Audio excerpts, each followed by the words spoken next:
Shalom, shalom. I want to start by giving all glory, honor, and praises to YAHAWAH, BAHASHAM, YAHWASHI, BAHASHAM, HAKAKWADASH. Double honors to the elders and apostles, a great millstone to teach and rule well. Peace, salutations, be to the hopeful elect. I am Brother Atazwa Mkabar, coming at you with another lesson. Through the spirit and power of Yahweh Shai. This is not really much of a lesson, but I wanted to get in on a testimony of mine for a dream I just woke up from about 2 hours ago. So I wanted to share this dream with you brethren and you Akim, and this truth and in this faith. So in the dream started off, the setting was in Jacob's trouble. And we were like, in the climax of things, where we were reaching the climax of things. All right, the climax is when Yahawashi returns, but we were reaching that point. We were getting close to it, and in this time, I don't know if you guys ever seen the show Black Summer on Netflix, but it was literally like that. People were running around like chickens with their heads cut off, and people were getting robbed and killed and raped and murdered and used, in these days. But the hot topic in these days were the prophets. In this dream, in those days, the hot topic was the prophets. People sought the prophets for because they had bounties on their heads. So people sought the prophets to put them to death and gain the bounty, okay? Because these men had, millions of dollars or credits, or whatever they're going by in those days. They had millions of it, placed upon their heads. And so you had people literally traveling from other countries. There were people traveling from other countries just to come to America and hunt down the prophets as if it was a sporting game. So in that day, the prophets were, they're a rarity. So people hunted them down, and a lot of them were killed off. But people were hunting them down to get the bounties off the heads, and people were seeking them to, understand the times that they're in and to get insight on what's to come. Because everybody in this time knew that Yahawashi was about to come back, because the world was in complete chaos. It was like the control and the order, all of it was lost. There was no more control over the people. And they were like, they were running themselves. Esau couldn't control them anymore. All Esau could do with the people was kill them. All Esau could give the people was death. So, in this time, and this dream started off with me being with two other brothers in the truth, because, we had, in the dream, we knew that we had brothers with us. In the beginning, we knew we had brothers with us, but they were killed off, and some were separated from us, due to being thrown in the FEMA camps or in the prisons or whatever it may have been. But a lot were killed off. And in this time, man, it wasn't a time where the time we were in, it wasn't a time where we could just, kick it back and relax. No, it wasn't like that at all. Okay, the two men that I was with, they were brothers that are part of my camp. The two men I was with, we were we were traveling. We were like pilgrims among the earth. Scripture says, in those days, be even as pilgrims among the earth. So we were like pilgrims among the earth, man. We were, whenever there was commotion outside or rioting or whatever, we would try to slip through the crowd, get around and get out of there. But we'd have to, we'd have on hoodies and stuff like that. We were having things covering our heads, so our identities wouldn't be revealed, because these people basically memorized our faces because we were wanted. There was posters of us, they had our pictures up and stuff, and people knew what we looked like. So everybody wanted in on that money. Everybody wanted, to be wealthy or rich again. They wanted to feel some kind of comfort from money, from mammon. So they were literally hunting the prophets down. So in this day, in that day, we were in a house And what we do is we travel to a house, and we'd lodge there for one night, because we couldn't stay. You know, we couldn't stay any longer, or we get, you know, they'd find us and kill us. We'd lodge there for one night, and we wake up early in the morning and leave. We'd get back to traveling.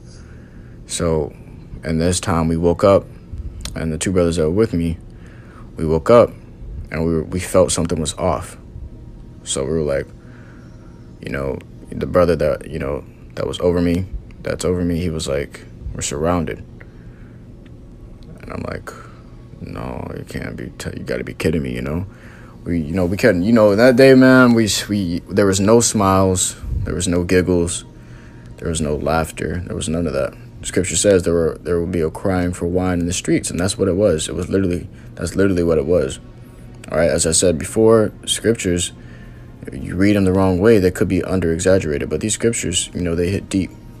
They, you know, the way it's said in the scriptures, it means it 10 times more, you know? So you may think, oh, there's going to be a crying for wine in the streets. People are going to be sad, but, you know, it's not going to be that bad. But when the scripture says there's going to be crying for wine in the streets, literally, it's, you know, if it's written down in the book, it's got to be something huge, okay? It means it 10 times more than what it was, you know, what it seems like. So there was no laughter in that day, no happiness. We were, you know, we were going through it. We were stressing. You know, our spirits felt sorely afflicted. We were always afflicted. So the brother told me, he said, hey, we're surrounded. I'm going to just say brother number 1 and then brother number 3. I was brother number 2. So brother number 1 told me, he was like, hey, we're surrounded. I was like, no, you got to be kidding me. You know, we got up. We barely even spoke to each other in these days, man, because we felt like we were constantly being listened in on. You know, somebody was constantly listening in on us, or we felt like we'd be found if, you know, if we spoke too much. So, we got up and we walked outside of the front of the house, and there were soldiers everywhere, all throughout the streets, had their guns locked in on the house. As soon as we walked out, we were just like, our jaws just dropped. We're like, no, you know, automatically, you know, panic started to course through our veins. We turned around, we ran back to the house and closed the door, and they started shooting the house down. And we were running. We ran to the back door. We got out the backyard and we hopped the gate, the backyard. We started running down the street to the backyard. And the soldiers were quick, man. They came through they flooded the house, came to the back quickly, and they were already on the streets. You seen soldiers kneeling down in the streets. And we're running down the street, which felt like forever, which felt like the longest street, man. We're running down that street, and it was me and the two brothers with me, and one of the brothers was behind us, and he was grunting, like he was grunting really badly, like he was running out of breath. You know, he was, panting really badly. And then he was like, he was trying to speak, but he couldn't speak because he was out of breath. And, was out of breath so bad. But he was trying to, get our attention. He was, hey, he was panting. And it was a scary thing. Because while we're running, there's bullets flying right past our face. Scripture says, thou shalt escape by the skin of their teeth. You're going to escape by the skin of your teeth, man. So these bullets were passing us, and they were literally ripping through our shirts, our pants, but they were not touching our skin. They wouldn't touch our body. They were flying right by our cheeks, but it wouldn't touch us. It hit our clothes, but it never hit our bodies, so our clothes were torn. And the brother, he was behind us. He started to panic because he was out of breath. And right when I looked back to check on him to see if he was all right, as soon as I looked back at him, he tripped. And when he tripped, it felt like, what felt like forever, man. He tripped. He stuck his hand out to reach for me so I can grab his hand. And it felt like I was watching him fall in slow motion. And right when he was falling, the bullets just started pounding on the back of his body, on the back of his head, on the back of his back, the back of his legs. And then he fell to the floor, and you didn't have time. In that day, man, it was like you didn't have time to stop and to lament. You didn't have time to stop and to cry, or time to stop and to hold. and hug and pray for. You didn't have that kind of time, okay? All you had time for was to move. You only had time to move. So I saw him drop, and my heart just dropped with him, man. And I started crying. The brother with me started crying. Or crying, tears running off our face and flying behind us because we were running so fast. We were running for our lives. We couldn't stop. We saw him drop, and we just couldn't stop running. The things that you want to do, you couldn't do in that time. It was a time of pure sadness and fear and circumspection. Okay, so when we escaped, we reached the end of the street, and they were standing over him, mowing his body down. He was unrecognizable, mowing his body down with ARs. So we escaped, and we ended up running into this house. We ran into this house. The dream, it felt like we were dwelling in this time for months upon months, or maybe even years. It felt like a long time we were living this way. So when we ran into the house, I don't know if it was right after we lost a brother, or if it was months later. But I remember going into this house, and it was like a Muslim or Arab guy, an Ishmaelite, and he was really, he was really wealthy. He had food. He had the things that people desired. He had food. He had protection. He had a lot of men in there with guns and stuff. I don't know if he was a drug lord or what. But me and brother number one was the only brothers left. It was just me and him. And, this was a time to be circumspect. You didn't have time, for anything else but circumspection and moving. All right? Scripture says, wisdom and knowledge shall be the stability of thy times. All you could do was be wise and have knowledge. You had to be wise of everything. You had to question everything. So him and I, we were sitting at the table, and the guy was telling us he had food laid out all over the table. He was telling us, he said, hey, I know y'all, man. I know y'all are the prophets that everybody's looking for. He said, I just want to know. I don't want to hurt you or anything. I just want to know what's coming. It's what he was saying. He said, I want to know what's coming. If you can tell me what's coming, if you can tell me when, excuse me, so lucky. He was saying, if you can tell me when the prophecies are going to unfold, what's the next prophecy, and when is the end, what day is the end, and stuff like that, you can have all this food on the table. Because, man, we didn't eat in days. We haven't eaten in days. And, he was trying to bribe us with food. But we were looking at that food like it was yuck, like it was gross. We were looking at the food like it was dead meat, Because in that day, like I said, you only had time to be circumspect and moving. Okay, so you couldn't lust anymore. You couldn't lust over food. It was just pure sadness. We were sad. The thoughts that were running through our heads were the faces of our brothers when they're fallen. Those are the only thoughts that were really running through our head, and how to survive the next, the next affliction. So we're sitting at this table, we're looking at the food, we're looking at the man, and he's asking us questions, and we're like, no, we don't know what you're talking about. We had quick, short answers, solid answers. Okay, it was always no. I don't know what you're talking about. No, we don't know. I'm sorry, I don't know. They got the wrong man, you got the wrong man, because we were circumspect in that time. You didn't know whether you reach into that turkey and it'd be a landmine in there. You didn't know if you touch that food, you touch a chicken, you can tell them the things that they want to hear. You touch that chicken, he's going to shoot your head off. All right, so we said no. We turned down the food. He was like, okay, maybe you don't want food, but how about my daughters? If I give you my daughters, can you tell me these prophecies? And I turned around, and he had his daughters lined up against the wall, and they were smiling, and they were waving, and they had head covers on, they had modest dresses on, and they were fair women. They were fair women. And we looked back at him, and we looked at him, and then we just looked away, and we're like, no, we don't know anything, okay? Because you couldn't lust. We just couldn't lust in that time. We were too sad. We were too afflicted. There was too much trouble in the flesh for you to say, it was too much trouble of the spirit for you to sit here and give time to the flesh. You know, you couldn't look at the woman and say, wow, she's beautiful. You look at the woman and say, she's trouble. Okay, you look at the food and say, something's not right. All you could do is question things, man, because you were so terrified. Death was at every turn. It was always a trap laid out for us.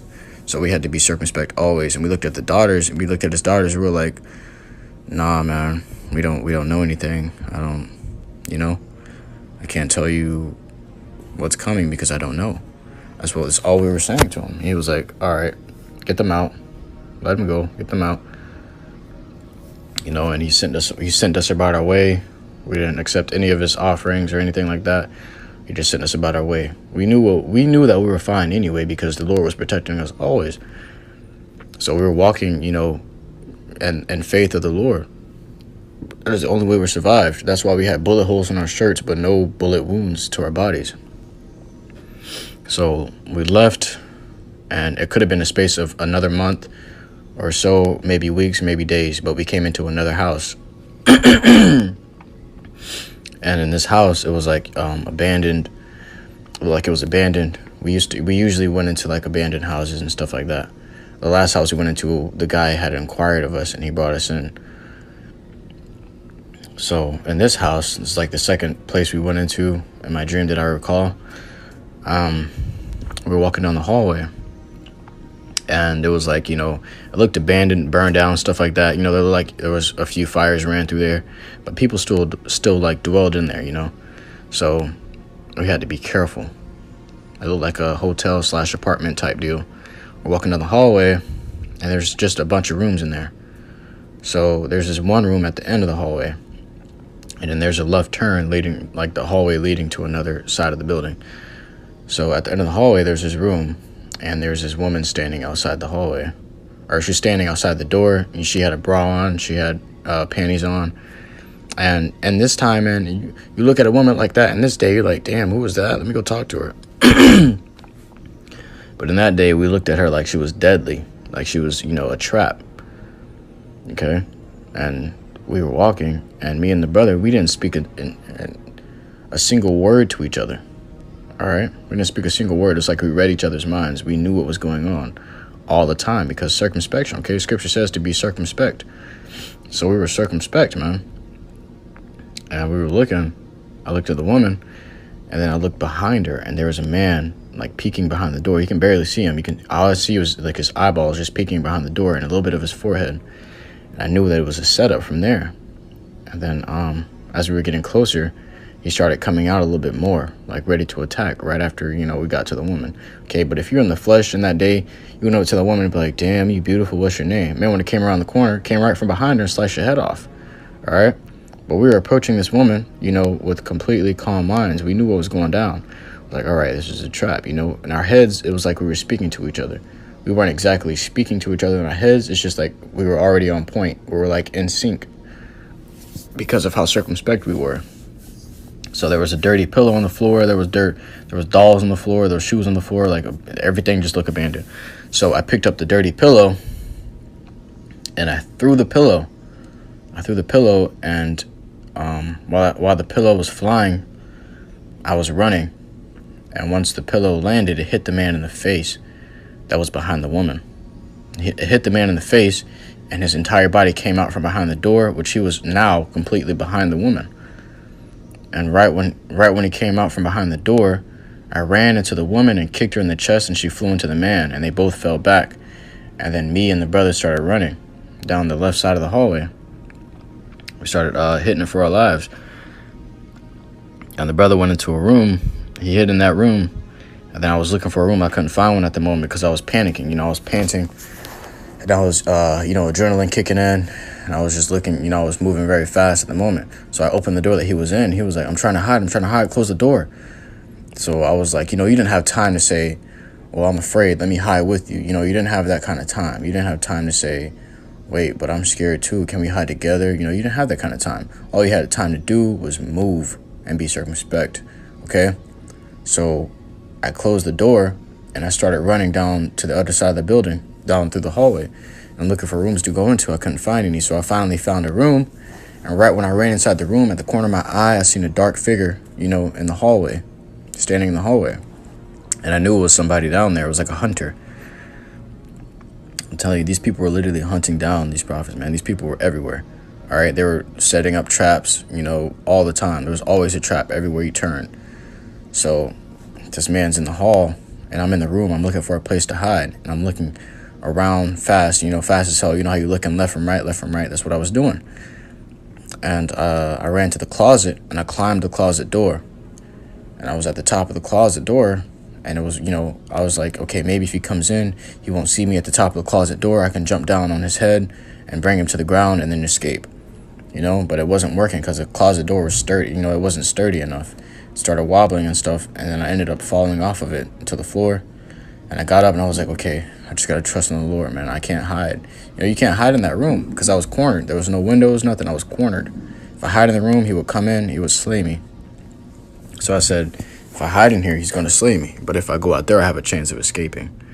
So right when I went out the door to escape, the man was right, you know, right in front of me. I went outside the door. He was standing like right on the outside of the door, and he was to my left. I turned my head to the left. Right when he was about to grab me, he got yoked into the air. Like he was literally pulled into the air, and he was floating in the air. And I was looking at him, and he was like struggling to breathe. And he was like, please, I'm your brother. I'm trying to help you. I want to help you, you know.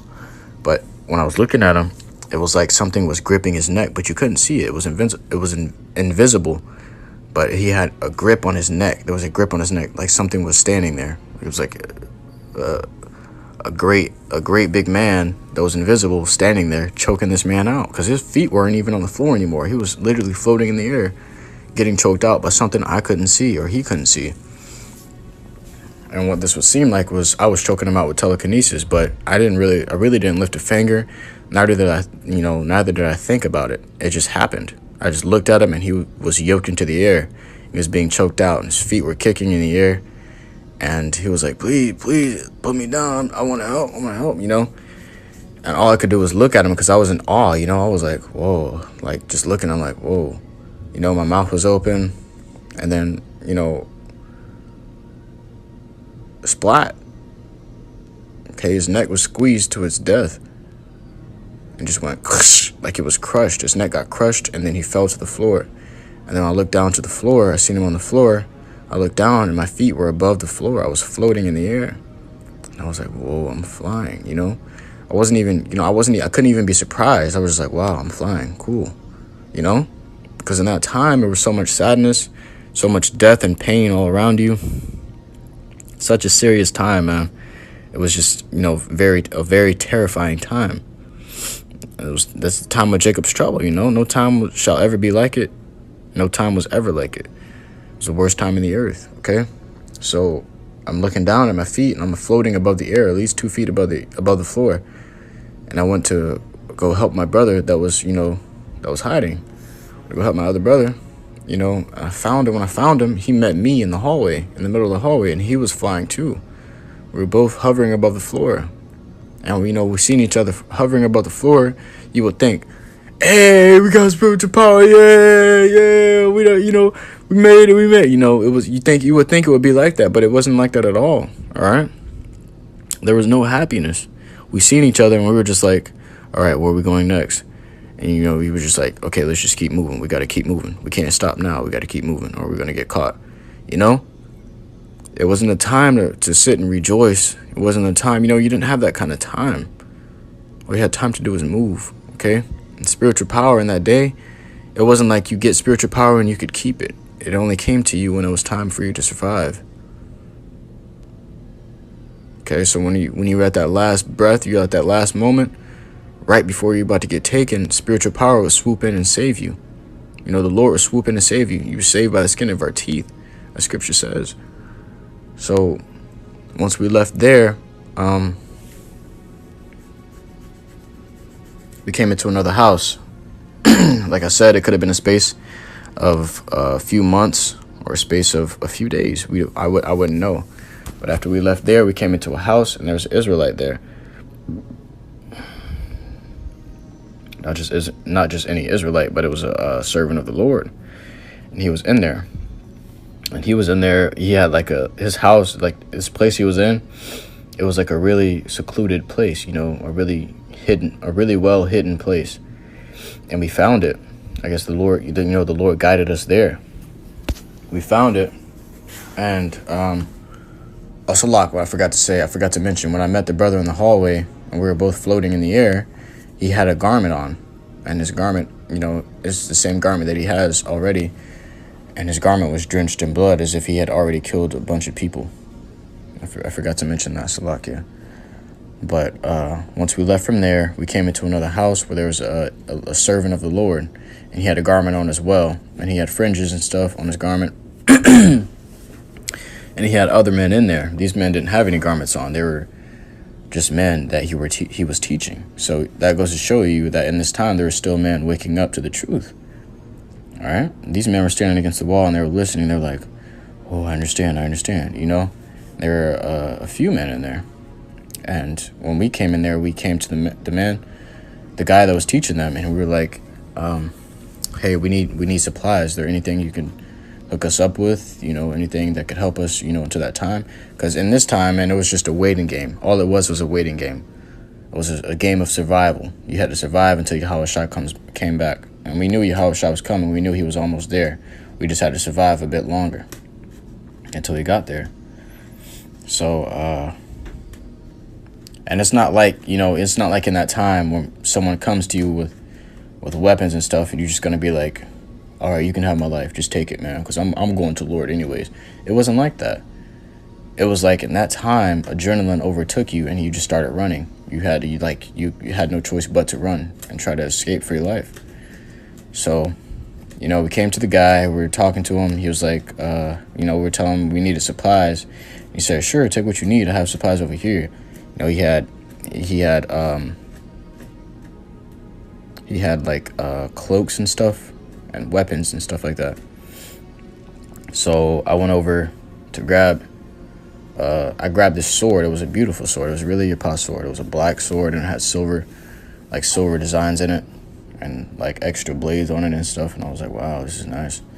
You know, I couldn't look at it, you know, and get excited like I would now. I would just look at it and say, okay, I'm taking this one. There was no smiles. There was always a straight face.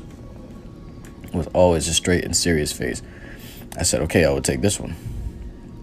And then I put the sword down and I grabbed, I was grabbing this cloak. It was like a blanket. They weren't actual cloaks. They were just blankets. And I had wrapped myself into the blanket. While I was wrapping myself up in the blanket, the guy, the servant of the Lord that we ran into, he was talking to one of my brothers. He was like, hey, man. He was talking to brother number one. He was like, hey, you guys should just kick it here with us, man. Help me teach these men, stuff like that. You know, just, you know, dwell here with us. It feels more comfortable to have more brothers around, da-da-da-da-da. Brother number one was like, no, we can't do that. Salakia, the water, you know, for the, you know, the hospitality and stuff like that. But we can't, you know, we can't do that. And because, you know, in that time, you don't want to be, you know, you want to keep your circle small. And that day, you don't want to be running down the street from the cops with 50 people. Okay, people are bound to die. People are bound to die in that day. All right, so it's like, he was telling him, no, we got to keep moving. We can't stay still. We can't stay here. We have to keep moving always. He was like, all right, I understand. But I grabbed the cloak and the sword. One of the new brothers ended up picking up my sword. I was like, hey, give me that back. I was like, oh, I'm sorry. Here you go. You know, they had deep respect for us. People had deep respect for us, like we were celebrities or really famous men. Okay, because people sought us for prophecies, you know, for guidance and to hear the times that we're in and the times that we're coming into. But at the same time, people sought us to kill us. People sought us to betray us. We had people that were with us that betrayed us. You know, when they got caught, they gave up our location. They gave up our spot. That's why we had to keep moving, because people would see us and they would say, oh, they're over here. Oh, they're over there, you know? So we had to keep moving always. But that was basically the end of that dream. It's just, it was a serious time. The point of the dream, it was a serious time to come into. There was no happiness therein.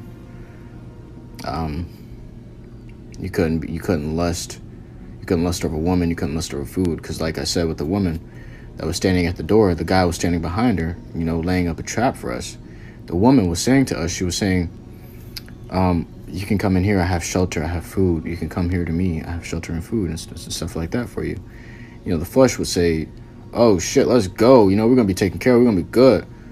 But we were circumspect. We were observing her every move. We were observing everything around her. We weren't gonna go in there either way she sliced it, even if she had a man in there, or even if she didn't have a man in there.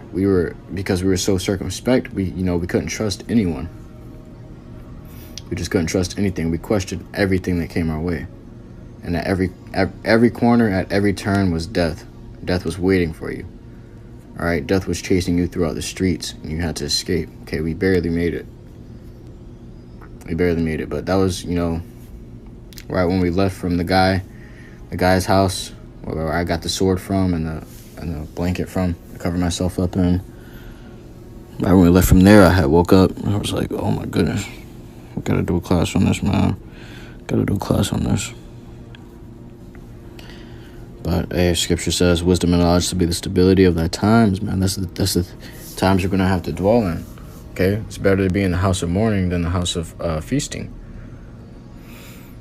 And that day was nothing but mourning, all right? So we got to get your spirit used to these kind of things. Get your spirit used to fasting, you know. Get your spirit used to things like that, you know, weaning yourself off from that kind of stuff. Because the flesh is just it's always gonna, you know, come for you. It's always gonna try to take you down, and you can't let it. And that time, it was a lot harder.